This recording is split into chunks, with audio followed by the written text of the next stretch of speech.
അപ്പോൾ ഇന്നാണ് ജന്മാഷ്ടമി ദിവസം. അന്ന് രാവിലെ തന്നെ ഗോക്കപ്പൻ കളിക്കാനായിട്ട് ഇറങ്ങിയിട്ടുണ്ട്. അവിടെ അവൻ്റെ ഒരു ഫേവറേറ്റ് സ്പോട്ടാണ് കേട്ടോ. ചുമ്മാ അവിടെ പോയിരുന്ന് കല്ലൊക്കെ പറക്കി ഇങ്ങനെ ആ തോട്ടത്തിനകത്തോട്ട് എറിയും കേട്ടോ. അതാ അവൻ്റെ പരിപാടി. കുറച്ച് കല്ലൊക്കെ ഞാൻ ശേഖരിച്ച് കൊടുക്കുന്നുണ്ട്. പുറകെ കൂടെ അച്ഛൻ ചപ്പിനൊക്കെ തീയിടുന്നുണ്ട് കേട്ടോ. നിങ്ങളുടെ അവിടെ ചപ്പിന് തീയിടുക എന്ന് തന്നെയാണോ പറയുന്നത്? അതായത് കരിയിലേക്ക് കൂട്ടിയിട്ട് കത്തിക്കുന്നുണ്ട് കേട്ടോ. ഇതേ കണ്ടോ കല്ലെടുത്തെറിയുന്നത്. അങ്ങനെ ഞാനും അവനോട് കുറച്ച് നേരം കളിക്കുകയൊക്കെ ചെയ്തു കേട്ടോ രാവിലെ തന്നെ. അതിന് ശേഷം പിന്നെ ഞങ്ങൾ കുറച്ച് റീൽസൊക്കെ എടുക്കാൻ തുടങ്ങി കേട്ടോ. ഭയങ്കര അഭിനയമാണ്, നിങ്ങൾ കാണുന്നുണ്ടല്ലോ അല്ലേ. പാട്ടൊക്കെ പാടി ഞങ്ങൾ രണ്ടുപേരുടെ ഇങ്ങനെ റീൽസ് എടുത്തുകൊണ്ടിരിക്കുമായിരുന്നേ. അതിന് ശേഷം അവന് ഭയങ്കര ഇഷ്ടമായിട്ടോ അവനെ ഇങ്ങനെ കറക്കുന്നത്.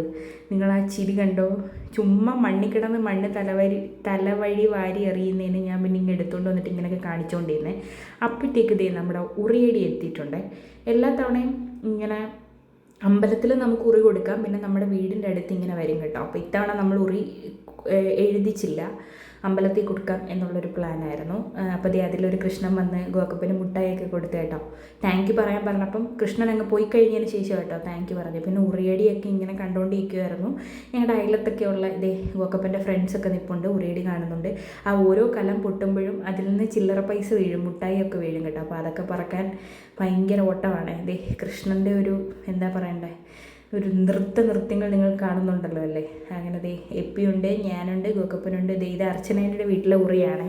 അപ്പോൾ ഗോക്കപ്പനെ ഉറിയൊക്കെ കൊണ്ടുവന്ന് കാണിക്കുന്നുണ്ട്. കഴിഞ്ഞ പ്രാവശ്യം ഗോക്കപ്പനൊക്കെ ഒരു ഉറി കൊടുത്തായിരുന്നു കേട്ടോ, നമ്മളിങ്ങനെ വീടിൻ്റെ അടുത്ത് കൊടുത്തായിരുന്നു. ഇത്തവണ കേട്ടോ ഇങ്ങനെ സ്പെഷ്യൽ ഒരുക്കിക്കൊണ്ട് വന്ന കൃഷ്ണന്മാരൊക്കെ അടിക്കുന്നതല്ലേ, അവിടെയൊക്കെയുള്ള ചേട്ടന്മാർ തന്നെയാണ് അടിക്കുന്നത്. അങ്ങനെ ഉറിയടിക്കൊക്കെ ശേഷം തിരിച്ച് വീട്ടിൽ വന്ന് ഗോക്കപ്പൻ്റെ ഉറിയടിയാണ് എനിക്കിട്ടായിരുന്നു. ഉറിയടി മൊത്തം നല്ല സൂപ്പറായിരുന്നു കേട്ടോ. സ്വന്തമായിട്ട് ഉറിയടിക്കുന്നുണ്ട്. അതിനുശേഷം പിന്നെ കുറേ കളിച്ചു കേട്ടോ. വൈകിട്ടിന് നേരെ അമ്പലത്തിൽ കൃഷ്ണനായിട്ട് ഒരുങ്ങി പോകേണ്ടതാണ്. അപ്പോൾ എനിക്കൊരു ചിത്രശലഭമൊക്കെ വരച്ച് തന്നു. അതിനുശേഷം കല്ല് വെച്ച് കളിച്ചുകൊണ്ടിരിക്കുകയാണ്. പിന്നെ അവിടെ പോയി എനിക്ക് പൂവൊക്കെ പറിച്ചുകൊണ്ട് തരുക.